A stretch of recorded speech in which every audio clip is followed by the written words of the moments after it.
राधा चरित्र कथा का ये भाग 7 है। इससे पहले हमने 6 भाग बना दिए।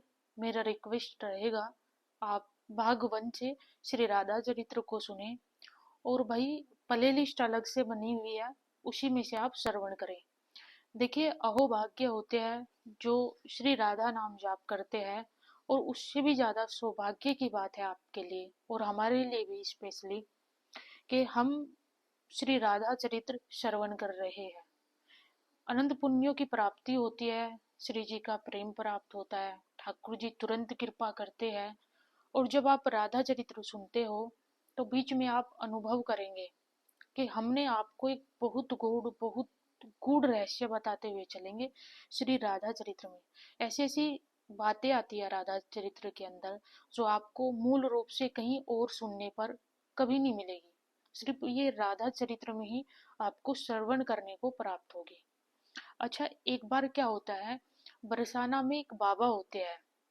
बरसाना में बाबा रहते थे और वह राधा रानी को अपनी बिटिया मानते थे। राधा रानी को बिटिया मानते थे। वह राधा रानी से बहुत प्रेम भी करते थे। एक दिन क्या होता है, बाबा के मन में आता है कि वो अपनी लाली के काजे नए वस्त्र सिलवाए।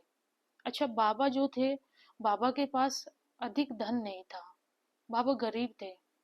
तो बाबा के मन में विचार आया कि अपनी लाली के लिए हम नए वस्त्र सिलवाएंगे। तो बाबा ने काफी समय तक अठन्नी चवन्नी उस समय पर चला करती थी। तो पुराने समय की ये बात है, सत्य घटना, एकदम सत्य। ऐसी हर रोज प्रक्रिया होती है हमारे ब्रज में, हमारे बरसाना में ऐसी प्रक्रिया होती रहती है। क्या होता है, बाबा ने अठन्नी चवन्नी रुपया इकट्ठा किया और एक दिन बाबा के पास इतना रुपया हो गया जहाँ से बाबा अपनी लाली के लिए वस्त्र बनवा सके। बाबा एक दिन वस्त्र बनवाने के लिए चले जाते हैं दुकान पर, और जाकर के बाबा राधा रानी के लिए वस्त्र लेकर के आते हैं। बाबा ने जैसे ही श्री जी के लिए वस्त्र जो लिए थे, वो वस्त्रों को लेकर के बाबा बरसाना की ओर चल देते हैं। सोई बाबा जैसे ही बरसाना की सीढ़ियों पर चढ़ रहे थे, बरसाना आओगे आप जब, बरसाना की अटारी जो है, अटारी पर श्री जी विराजी है ऊपर महल में। उससे पहले जो भी भक्तजन ऊपर जाते हैं उसके लिए सीढ़ियां है, सीढ़ियों से आपको गुजरना होता है। वैसे 2-3 रास्ते हैं आप ऊपर जाने के लिए महल में, लेकिन सबसे जो अच्छा रास्ता है वो है सीढ़ियों के द्वारा जाए। तो जो बाबा थे, बाबा सीढ़ियों से जा रहे थे। हाथ में बाबा ने वो वस्त्र ले रखे थे जो श्री राधा रानी के लिए बाबा ने सिलवाए थे। राधे राधे करते हुए बाबा अटारी पर जा रहे थे सीढ़ियों से। बताया जाता है कि बाबा के पास में एक 8-9 वर्ष की एक छोटी सी बालिका आती है, लड़की आती है, और वो छोटी सी लाली बाबा के हाथों से वस्त्र छीन करके ले जाती है। अब देखो, बाबा ने इतने कष्ट, मतलब इतना लंबे समय तक पैसा इकट्ठा किया, क्योंकि बाबा गरीब थे, पैसों की व्यवस्था नहीं थी। लंबा समय बाबा को वैसे ही लग गया था श्री जी के लिए वस्त्र जो सिलवाने थे, वो वस्त्र लेने के लिए ही बाबा को काफी समय लगा। अब बाबा ने जैसे तैसे करके अठन्नी चवन्नी इकट्ठा किया हो, बाबा ने वस्त्र भी सिलवा लिए और सिलवा करके बरसाना की सीढ़ियों तक भी पहुंच गए। अब बाबा जैसे ही सीढ़ियों तक पहुंचे, सो ही 8-9 वर्ष की कोई लाली आई, और लाली आकर के बाबा के हाथन थे वो जो वस्त्र थे श्री जी के लिए, वो छीन करके ले गई। अब वो लाली तो हाथों से बाबा के वस्त्र छीन करके भाग गई। अब बाबा बड़े दुखी, बाबा बहुत ही दुखी मन से बरसाना की जो सीढ़ियां है वो चढ़ते चले जाते हैं, और रोते रोते बाबा अंदर श्री जी के महल में पहुंच जाते हैं। अब बाबा जैसे ही अंदर महल में पहुंचो, और श्री जी के आगे पर्दा लगा रहता है। ऐसे नहीं है कि आप जाएंगे डायरेक्टली और आपको दर्शन हो जाएगा। कभी आओ बरसाना, तो बरसाना आकर के आपको कभी भी ऐसा नहीं होगा भाई कि अटारी में जब राधा जी का दर्शन करो, आप प्यारी जी का दर्शन करोगे, तो आपको डायरेक्टली दर्शन नहीं कराए जाते, पर्दा लगा रहता है। तो बाबा जैसे ही पहुंचे महल में, अंदर रोते हुए बाबा पहुंचे महल में, और बाबा के जैसे ही राधा जी के सामने से वो पर्दा हटाया, तो बाबा पर्दा हटने से पहले बाबा रो भी रहे थे और मन में सोच रहे थे कि हम किशोरी जी से क्षमा मांग ले, हम अपनी लाली से क्षमा मांगेंगे कि हमने उनके लिए जो वस्त्र सिलवाए थे वो हम उनके पास नहीं लेकर आ सके, क्योंकि बीच में वो जो छोटी लाली थी वो लेकर के चली गई।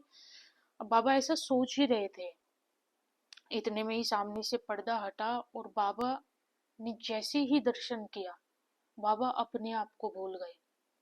क्योंकि जो वस्त्र बाबा ने सिलवाए थे, जो वस्त्र 8-9 साल की जो वह लाली थी जो लेकर के भागी थी, वही वस्त्र श्री राधा रानी ने आज धारण किए थे। और बाबा ने जैसे ही ये प्यारा सा दर्शन किया, बाबा अपनी सुध बुध खो गए। देखिए, हमारी जो राधा रानी है वो इतनी ही ज्यादा दयालु है, वो बहुत ज्यादा दयालुता है उनके अंदर, कूट कूट करके प्रेम दया भरी हुई है श्री राधा रानी के अंदर। ऐसी श्री राधा रानी की एक लीला नहीं है, हजारों लीला है।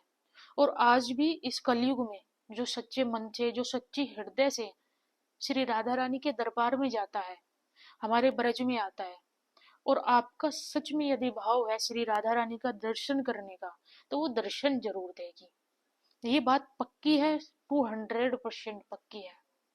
बताया जाता है कि आप राधा रानी को वस्तु देकर के खुश नहीं कर सकते, आप श्री राधा रानी को कोई पदार्थ देकर के खुश नहीं कर सकते। आप लाख कोशिश कर लेना, कितनी भी भौतिक वस्तु दे देना राधा जी को, वो खुश नहीं होगी। यदि राधा जी को खुश करना है, आप भी चाहते हो, आपकी भी श्रद्धा है, आपका भी प्रेम है राधा जी के प्रति, और आप चाहते हैं कि राधा जी खुश हो आपसे, तो अपना जो मन है वो राधा जी को दे दो। हमारी राधा रानी उसी से खुश हो जाती है। इतनी दया की जो भावना है वो हमारी राधा जी के अंदर ही है। देखिए, ऐसा नहीं है ये पुराने समय में वहां पर घटना होती थी वृंदावन में या बरसाना में। आज भी आप आओ ब्रज में, अनुभव करो, आपको सारी चीजें फील होगी। कुंज लीला आती है, कुंज लीला का एक प्रसंग आता है, बहुत ही सुंदर ये प्रसंग है। क्या होता है, एक बार जो श्री कृष्ण भगवान होते हैं, उन्होंने अपना ही श्रृंगार कर लिया। ये कुंज लीला की बात है जो अब मैं आपको बताने वाली हूँ। श्री कृष्ण भगवान ने अपना ही सुंदर सा श्रृंगार कर लिया, और ठाकुर जी ने अपना सुंदर सुंदर श्रृंगार करने के बाद ठाकुर जी ने सोने का मुकुट धारण किया। मुकुट धारण करने के बाद ठाकुर जी ने पीताम्बरी धारण की।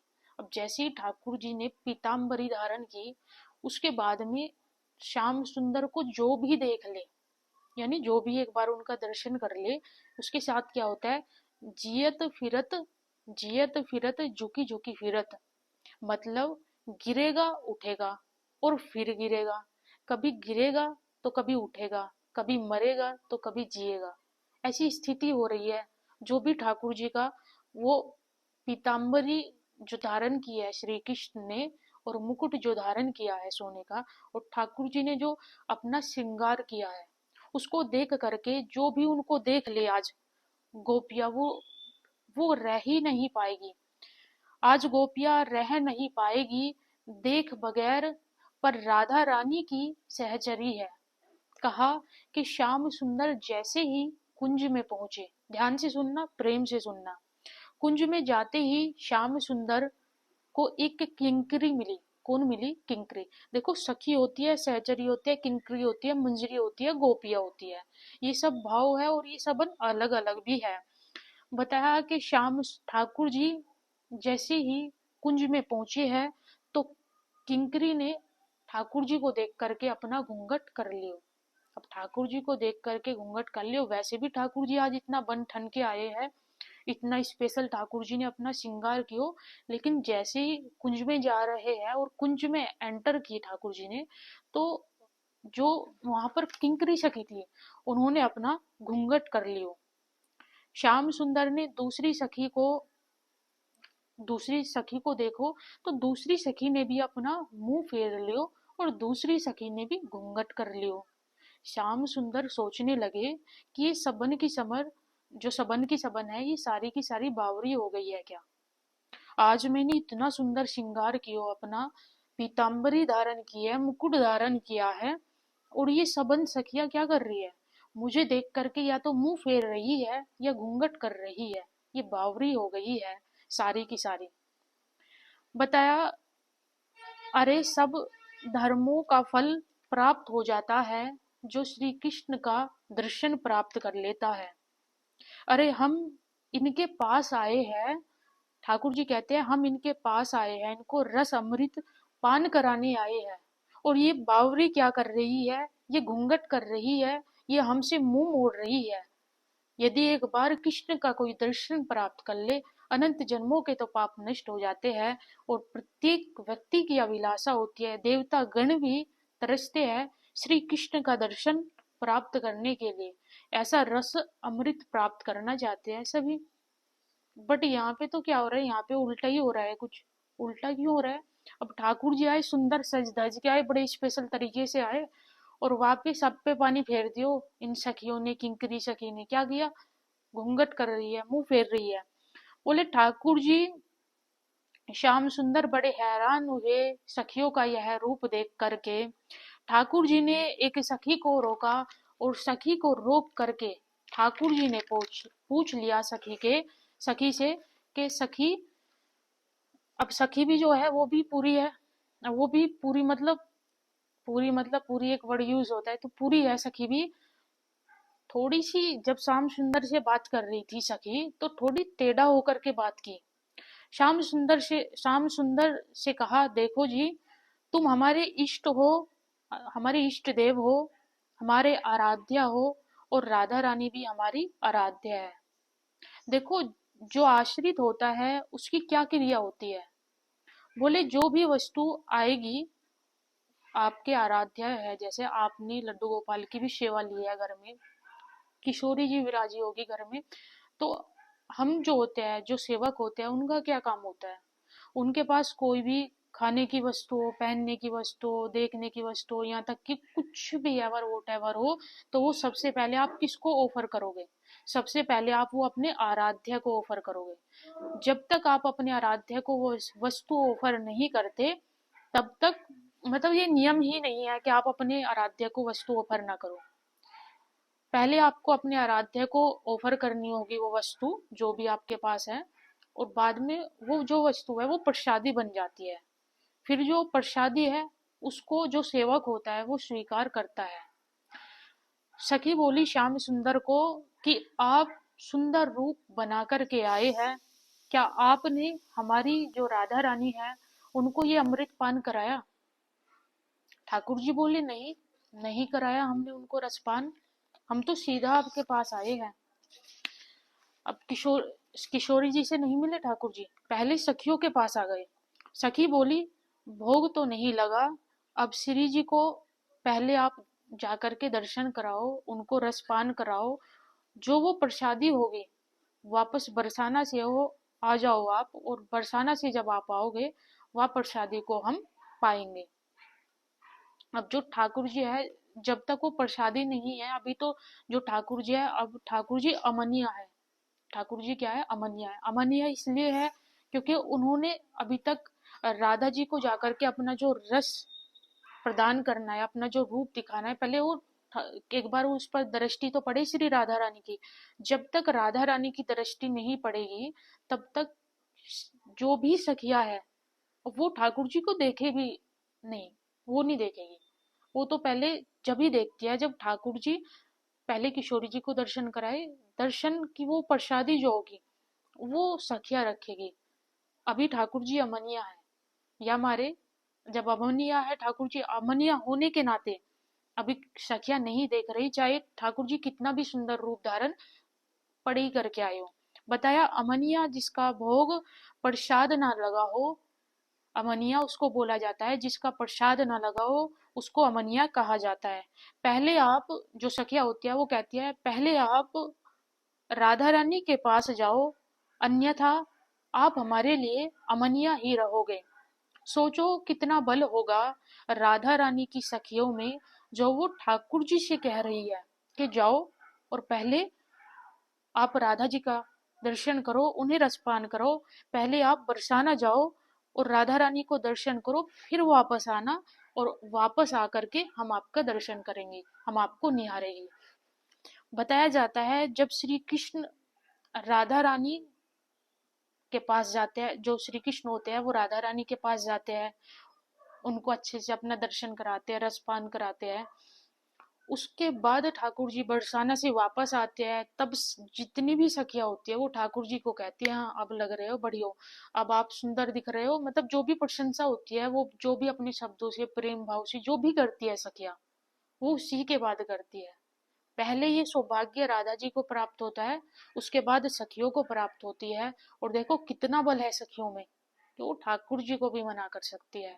इसलिए कहा जाता है शास्त्रों में भी, संत जन कहते हैं कि ऐसी भक्ति करो कि आपके जो कृष्ण है, आपके जो कृष्ण है वो आपसे मिलना चाहे, आपकी जो राधा है वो आपसे मिलना चाहे। जितना आप उनसे मिलना चाहते हो, बहुत अच्छी बात है।